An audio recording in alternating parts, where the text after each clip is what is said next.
Hello everyone, good morning. આગલા વિડીયોની અંદર આપણે શું જોયું હતું? રુથરફોર્ડના પરમાણુનો નમૂનો જોયો હતો, બરાબર. એની અંદર શું હતું તો કે રુથરફોર્ડ નામના સાયન્ટિસ્ટે વૈજ્ઞાનિકે પરમાણુમાં ઇલેક્ટ્રોનની કેવી રીતના ગોઠવાયેલા છે, બરાબર. પરમાણુમાં ઇલેક્ટ્રોન કેવી રીતના ગોઠવાયેલા છે એ જાણવા માટે એક પ્રયોગ કર્યો હતો. તેમાં શું કર્યું હતું? સોનાનો પાતળો વરખ લીધો હતો અને આલ્ફા કણોનો મારો ચલાવ્યો હતો. તો અમુક આલ્ફા કણો જે એની અંદર છે એ પાછા ફરતા હતા. બાકીના જે આલ્ફા કણો હતો, મોટા ભાગના આલ્ફા કણો છે સોનાના વરખમાંથી સીધા પસાર થઈ જતા હતા. અને અમુક એવા હતા કે જે ઓછા અંશના ખૂણે વિચલન પામતા હતા. ખાલી એક જ એવો આલ્ફા કણ હતો જે અથડાઈને પાછો આવતો હતો. તો એના ઉપરથી રુથરફોર્ડ નામના વૈજ્ઞાનિકે એવું લાક્ષણિકતા કરી કે પરમાણુમાં રહેલો ધન વીજભાર કેન્દ્રને પરમાણુનું ન્યુક્લિયસ કહેવામાં આવે છે. અને ઇલેક્ટ્રોન છે એ ક્યાં હોય તો કે કેન્દ્રની આસપાસ નિશ્ચિત કક્ષાની અંદર ભ્રમણ કરતા હોય છે. અને પરમાણુનું કદ એના સાપેક્ષમાં કેન્દ્રનું કદ છે એ ઘણું નાનું છે, બરાબર. આવી લાક્ષણિકતાઓ છે રુથરફોર્ડ નામના સાયન્ટિસ્ટે પ્રયોગના આધારે આપી હતી. હવે રુથરફોર્ડના પરમાણુનો નમૂનો તો આવી ગયો, પણ એની કેટલીક ખામીઓ હતી.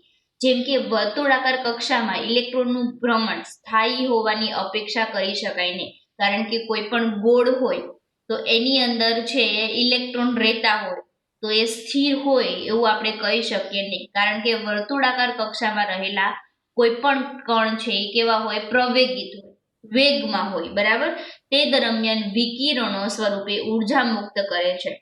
રુથરફોર્ડે શું કીધું કે જ્યારે વર્તુળાકાર કક્ષામાં ઇલેક્ટ્રોન હોય તો એક તો પ્રવેગિત હશે અને વિકિરણ સ્વરૂપે ઉર્જા મુક્ત કરશે. આ રીતે ભ્રમણ કરતો ઇલેક્ટ્રોન ઉર્જા ગુમાવે છે અને અંતે કેન્દ્ર સાથે ટકરાય છે. વિકિરણ સ્વરૂપે ઉર્જા મુક્ત કરશે અને પછી એ ઇલેક્ટ્રોન છે એ ભ્રમણ કરશે ત્યારે પોતાની ઉર્જા છે એ ગુમાવશે અને અંતમાં જે પરમાણુનું કેન્દ્ર હશે એની સાથે ટકરાશે.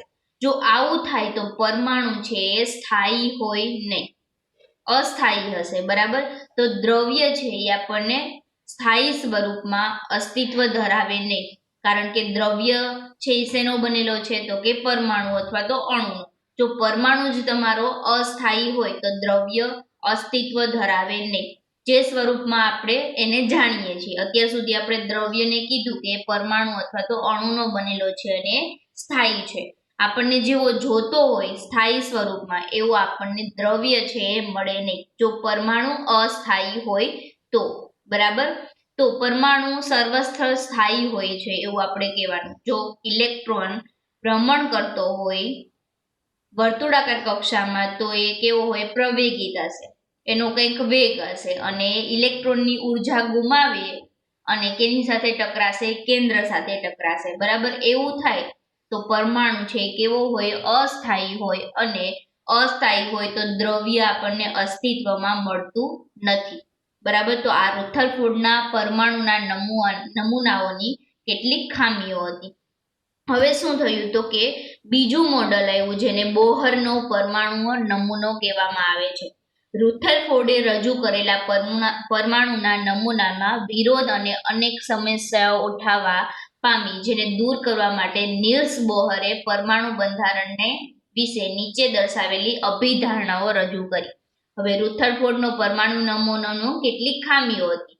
એને દૂર કરવા માટે કોણે તો કે નીલ્સ બોહર નામના વૈજ્ઞાનિકે શું કર્યું? પરમાણુ બંધારણનો અભિધારણાઓ આપી, બરાબર. એની પહેલી હતી કે ઇલેક્ટ્રોનની સ્વતંત્ર કક્ષા તરીકે ઓળખાતી અમુક ચોક્કસ કક્ષાઓ જ પરમાણુમાં માન્ય કક્ષાઓ ગણાય છે. ઇલેક્ટ્રોનની જ વાત કરી હતી આપણે. ઇલેક્ટ્રોનનું સ્થાન છે નક્કી કરવાનું છે પરમાણુમાં. તો નીલ્સ બોહરે પણ શું કીધું તો કે ઇલેક્ટ્રોનની સ્વતંત્ર કક્ષાઓ તરીકે ઓળખાતી અમુક ચોક્કસ કક્ષાઓ જ પરમાણુમાં માન્ય કક્ષા ગણાય છે, બરાબર. તમારો ઇલેક્ટ્રોન ક્યાં હશે? કક્ષામાં ભ્રમણ કરતો હશે, વર્તુળાકાર. આપણે આગળ જેમ કીધું હતું એમ આવી રીતના, બરાબર. તો આની અંદર અમુક એવી ચોક્કસ કક્ષાઓ જ છે એ માન્ય ગણવામાં આવી. એવું કોણે કીધું તો કે નીલ્સ બોહર નામના વૈજ્ઞાનિક. તરીકે, અમુક ચોક્કસ કક્ષાઓ જ હશે એ જ ભ્રમણ કરતી હશે, બરાબર. બીજું શું હતું કે સ્વતંત્ર કક્ષામાં પરિભ્રમણ દરમિયાન ઇલેક્ટ્રોન વિકર્ણ સ્વરૂપે ઉર્જા મુક્ત કરતા નથી. રુથરફોર્ડે એવું કીધું કે એ ઉર્જા મુક્ત કરે છે અને અંતમાં કેન્દ્ર સાથે ટકરાય છે, બરાબર. એની ખામી હતી પણ એને કીધું. પણ નિલ્સ બોહરે શું કીધું કે જ્યારે ઇલેક્ટ્રોન છે એ ભ્રમણ કરતા હશે કક્ષામાં ત્યારે કોઈ ઉર્જા છે એ મુક્ત કરતા નથી, બરાબર. તો આ બે છે એને અભિધારણાઓ આપેલી હતી. એક તો રુથરફોર્ડનો પરમાણુ નમૂનો છે એમાં કોણે કર્યું તો કે નિલ્સ બોહર નામના સાયન્ટિસ્ટે વિરોધમાં એને પરમાણુનું બંધારણ આપ્યું, જેમાં એને શું કીધું કે ઇલેક્ટ્રોનની સ્વતંત્ર કક્ષા તરીકે ઓળખાતી અમુક ચોક્કસ પરમાણુની કક્ષાને જ માન્ય ગણવામાં આવી. અને બીજો પોઈન્ટ એને એવો કીધો કે સ્વતંત્ર કક્ષામાં પરિભ્રમણ દરમિયાન ઇલેક્ટ્રોન કોઈ ઉર્જા મુક્ત કરશે નહીં જ્યારે એ પરમાણુમાં પરિભ્રમણ કરતા હશે, બરાબર. આવી રીતના ભ્રમણ કરતા હશે વર્તુળાકાર કક્ષામાં ત્યારે એની અંદરથી કોઈ ઉર્જા મુક્ત થશે નહીં. આ બે અભિધારણા છે એ નિલ્સ બોહર નામના વૈજ્ઞાનિકે આપેલી હતી. આગળ જોઈએ, આ કક્ષાઓ અથવા તો કોષો ઉર્જા સ્તર તરીકે ઓળખવામાં આવે છે. જે આપણે કક્ષાની વાત કરી કે કોઈ ચોક્કસ કક્ષા છે એ ધરાવે છે, તો એ કક્ષાને શું કહેવામાં આવ્યું? કોષો ઉર્જા સ્તર તરીકે ઓળખવામાં આવી. કોષો ઉર્જા સ્તર, બરાબર. એની તમને અહીંયા આકૃતિ પણ આપેલી છે. વચ્ચે છે એ તમારું શું છે? કેન્દ્ર છે, બરાબર. કેન્દ્રની પછી જે કક્ષા હોય એને શું કહેવામાં આવે? કે કોષ, બરાબર. કે થી તમારે ચાલુ કરવાનું. એના પછીની જે કક્ષા હોય એને શું કહેવાનું? એલ કોષ.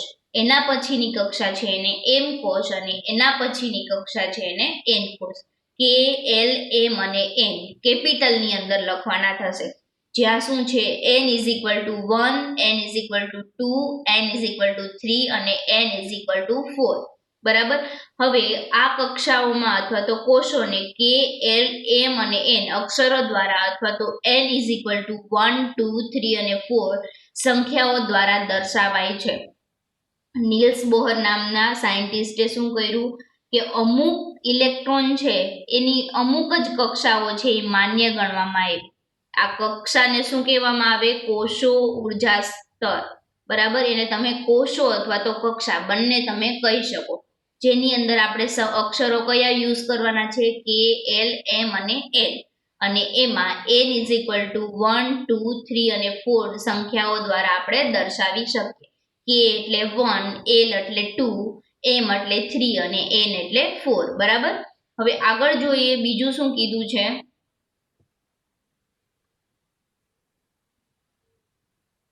બસ આટલી જ પરમાણુ બોહર નામના વૈજ્ઞાનિકે આટલું કીધું કે તમારે અમુક ટાઈપની જ છે એ કક્ષાઓ છે આની અંદર સ્પેસિફિક ગણવામાં આવશે, માન્ય ગણવામાં આવશે. A B C D એ કક્ષા કોઈ માન્ય છે નહીં. ક્યાંથી ચાલુ થશે? કે એલ એમ અને એન, બરાબર.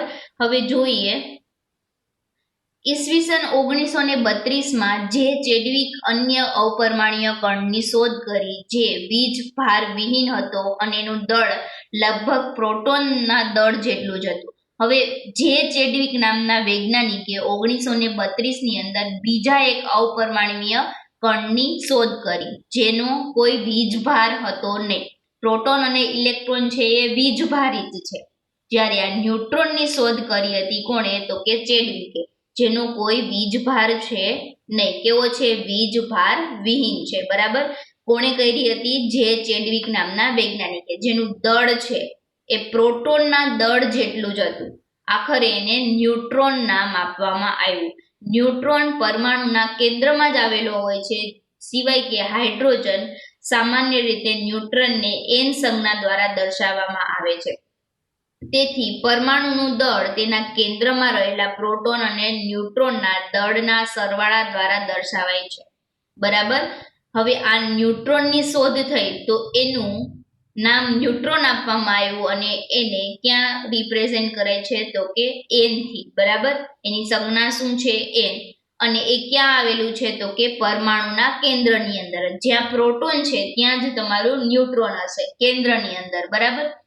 અને પરમાણુનું દળ તેના કેન્દ્રમાં રહેલા પ્રોટોન અને ન્યુટ્રોનના સરવાળા બરાબર થશે. આખા પરમાણુનું જે દળ હોય એ કેના બરાબર હશે? પ્રોટોન અને ન્યુટ્રોન એના સરવાળાથી દર્શાવવામાં આવે છે. બે આપણે અપરમાણ્વીય કણની આગળ વાત કરી હતી, પ્રોટોન અને ઇલેક્ટ્રોન. પાછો એક અપરમાણ્વીય કણની શોધ થઈ જેને જે ચેડવિક નામના વૈજ્ઞાનિકે 1932 ની અંદર કરી, જેનો કોઈ વીજભાર હતો નહીં. કેવું હતું? વીજભાર વિહીન હતું. અને એનું દળ છે એ કેના જેવું હતું? પ્રોટોનના દળ જેટલું જ હતું. અને એનું નામ આપવામાં આવ્યું ન્યુટ્રોન. બરાબર.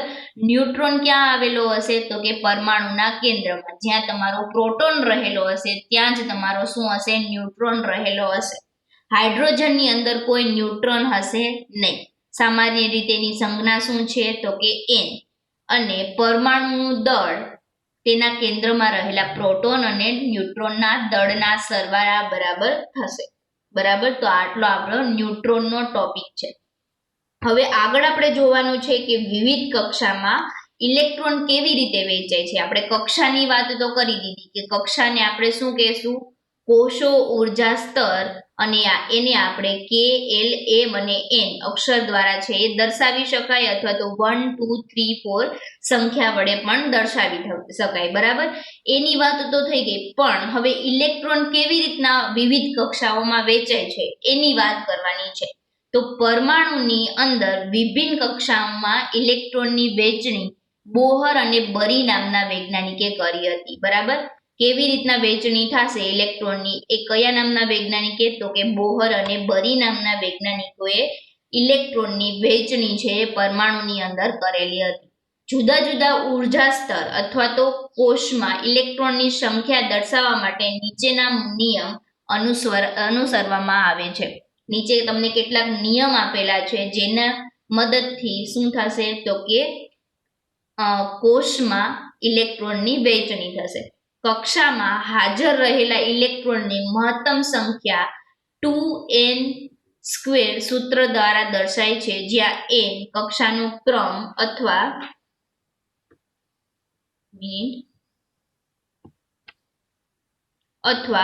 ઉર્જા સ્તરનો ક્રમ 1 2 3 4 વગેરે છે. પેલો નિયમ શું છે? કક્ષામાં કેટલા ઇલેક્ટ્રોન રહેલા છે એનું સૂત્ર કયું છે? 2n². બરાબર. જ્યાં n ને શું નામ આપવામાં આવે છે? 1 2 3 અને 4. બરાબર. આમ જુદી જુદી કક્ષામાં રહેલા ઇલેક્ટ્રોનની મહત્તમ સંખ્યા નીચે મુજબ દર્શાવી શકાય. કારણ પેલી કક્ષા લઈએ, પ્રથમ કક્ષા આપણી કઈ છે? તો કે k. બરાબર. તો k કોષમાં આ સૂત્ર આપણે વાપરવાનું છે 2n². બરાબર. 2n². એમાં 2 એમનેમ રહેશે. અને પેલી કક્ષામાં કેટલા ઇલેક્ટ્રોન હોય? તો પેલી કક્ષાને 1 કહેવાનું છે. તો 1² એટલે કેટલું થશે? 2. તો પેલી કક્ષામાં 2 ઇલેક્ટ્રોન છે એ સમાઈ શકે એવું બોહર અને બરી નામના વૈજ્ઞાનિકે કીધું. એવી રીતના આપણે બીજી કક્ષાનું ગણીએ તો કે એલ કક્ષા. બરાબર. અથવા તો કોષ પણ તમે કહી શકો. એલ કોષમાં L = 2 લખવાના છે. બરાબર. અને અહીંયા આપણે L ને 2 વડે દર્શાવીએ એટલે 2² તો 8. તો બીજી કક્ષામાં 8 ઇલેક્ટ્રોન છે એ સમાઈ શકે. એવી રીતના ત્રીજી કક્ષામાં 18 ઇલેક્ટ્રોન અને ચોથી જે n કોષ છે એમાં 32 ઇલેક્ટ્રોન છે એ તમે સમાવી શકો. બરાબર. આવી રીતના ઇલેક્ટ્રોનની વહેંચણી છે બરી અને બોહર નામના વૈજ્ઞાનિકે કરી. 2n² નો સૂત્રનો ઉપયોગ કરી અને આખું તમને k, l, m અને n કોષમાં ઇલેક્ટ્રોનની વહેંચણી કેવી રીતના થશે એ તમને કીધેલું છે. k કોષમાં 2 ઇલેક્ટ્રોન છે એ સમાઈ શકે. l કોષમાં છે કેટલા ઇલેક્ટ્રોન સમાઈ શકે? તો કે 8 ઇલેક્ટ્રોન. બરાબર. l કોષમાં 8 ઇલેક્ટ્રોન, k કોષમાં 2 ઇલેક્ટ્રોન, m કોષની અંદર 18 ઇલેક્ટ્રોન અને n કોષની અંદર 32 ઇલેક્ટ્રોન છે એ તમે વહેંચી શકો. સૌથી બહારની કક્ષામાં મહત્તમ 8 ઇલેક્ટ્રોન સમાઈ શકે. જે તમારો બધાથી બહારની કક્ષા હોય તો એની અંદર તમારે વધારેમાં વધારે કેટલા ઇલેક્ટ્રોન ભરવાના? તો કે 8 ઇલેક્ટ્રોન. બરાબર. હવે આગળ જોઈએ.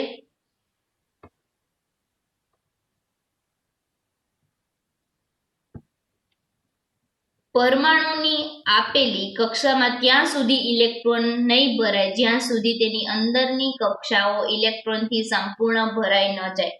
તેનાથી સ્પષ્ટ થાય છે કે કક્ષાઓ તબક્કાવાર ભરાય છે. પહેલા તમારે શું કરવાનું, કે કક્ષા ભરવાની. કે કક્ષામાં 2 ઇલેક્ટ્રોન ભરાઈ ગયા પછી જ તમારે ક્યાં જવાનું, એલ કક્ષાની અંદર. બરાબર, એલ કક્ષામાં 8 ઇલેક્ટ્રોન ભરાઈ જાય પછી જ તમારે એમ કક્ષામાં જવાનું. એટલે કે પરમાણુમાં ત્યાં સુધી ઇલેક્ટ્રોન નહીં ભરાય જ્યાં સુધી અંદરની કક્ષામાં ઇલેક્ટ્રોન ના ભરાઈ જાય. સંપૂર્ણપણે ઇલેક્ટ્રોન ભરાઈ જાય પછી જ તમારે બીજી કક્ષામાં જવાનું. કેમાં કેટલા ઇલેક્ટ્રોન સમાય છે, તો કે 2. તો તમારા આની અંદર 2 ઇલેક્ટ્રોન ભરાઈ ગયા પછી જ તમારે એલ કક્ષામાં જવાનું. એલ કક્ષામાં 8 ઇલેક્ટ્રોન ભરાઈ જાય પછી જ તમારે ક્યાં જવાનું, એમ કોષની અંદર. બરાબર, એટલે કક્ષાઓ છે એ તબક્કાવાર ભરાય છે એવું કહી શકાય. બરાબર, પ્રથમ 18 તત્વોમાં પરમાણ્વીય બંધારણ યોજનાબદ્ધ નીચે આકૃતિમાં તમને દર્શાવેલા છે. 1 થી 18 નંબરના જે પરમાણ્વીય તત્વો હશે એના તમને અહીંયા કેવી રીતના ઇલેક્ટ્રોન ભરાય એ તમને આકૃતિમાં આપેલું છે. જુઓ, હાઇડ્રોજનની અંદર કેટલા ઇલેક્ટ્રોન હોય, તો કે 1 જ. તો પેલા એલ કોષની અંદર ભરાશે. બરાબર, એલ કોષમાં કેટલા ઇલેક્ટ્રોન રહેલા હોય, તો 2. બરાબર, વચ્ચેનું કેન્દ્ર છે આ તમારી શું છે, કે કક્ષા. બીજું રાઉન્ડ કરેલું છે એ તમારી કે કક્ષા છે. એની અંદર કેટલા ઇલેક્ટ્રોન ભરાય, તો કે 2. અને હાઇડ્રોજન પાસે કેટલા ઇલેક્ટ્રોન હોય, 1. એટલે અહીંયા 1 જ લખેલું છે. જુઓ, 1 જ ડોટ કરેલો છે. એવી રીતના હિલિયમની વાત કરીએ તો હિલિયમની અંદર 2 ઇલેક્ટ્રોન હોય. તો જુઓ, કે કક્ષાની અંદર 2 ઇલેક્ટ્રોન ભરાઈ ગયા છે. બરાબર, એવી રીતના લિથિયમ પાસે કેટલા ઇલેક્ટ્રોન હોય, 3. તો પેલા કે કક્ષામાં 2 ઇલેક્ટ્રોન ભરાઈ ગયા. હવે ત્રીજું ઇલેક્ટ્રોન છે એ ક્યાં જશે, તો કે એલ કક્ષાની અંદર. કારણ કે કક્ષામાં તો ઓન્લી 2 જ ઇલેક્ટ્રોન આપણે ભરી શકીએ. બરાબર, એટલે જે ત્રીજું ઇલેક્ટ્રોન છે એ તમારું ક્યાં ભરાશે, એલ કક્ષાની અંદર. બરાબર, એવી રીતના બેરિલિયમ પાસે કેટલા હોય, 4. તો 2 ક્યાં ભરેલા છે, વચ્ચેની કે કક્ષામાં. બાકીના 2 વધ્યા તો એ એલ કક્ષાની અંદર. એલ કક્ષાની અંદર મહત્તમ તમે 8 ઇલેક્ટ્રોન છે એ ભરી શકો. એ આપણે આગળ જોયું હતું. બરાબર, એવી રીતના બોરોન, કાર્બન, નાઇટ્રોજન, ઓક્સિજન જ્યાં સુધી 8 ઇલેક્ટ્રોન છે એ એલ કક્ષાની અંદર નહીં ભરાય ત્યાં સુધી એમાં જ રહેશે. એલ કક્ષા આખી ભરાઈ જાય 8 ઇલેક્ટ્રોનથી પછી તમારે ત્રીજી કક્ષા એટલે કે એમ કક્ષા ડ્રો કરવાની થશે. સમજાય છે? બરાબર, તો અહીંયા સુધી રાખીએ. હવે આગળનો ટોપિક છે એ આપણે આગળના વિડીયોમાં જોશું. ત્યાં સુધી તમે આ બધું જોઈ લેજો બુકની અંદર. બરાબર, અને વાંચી લેજો. Take care everyone.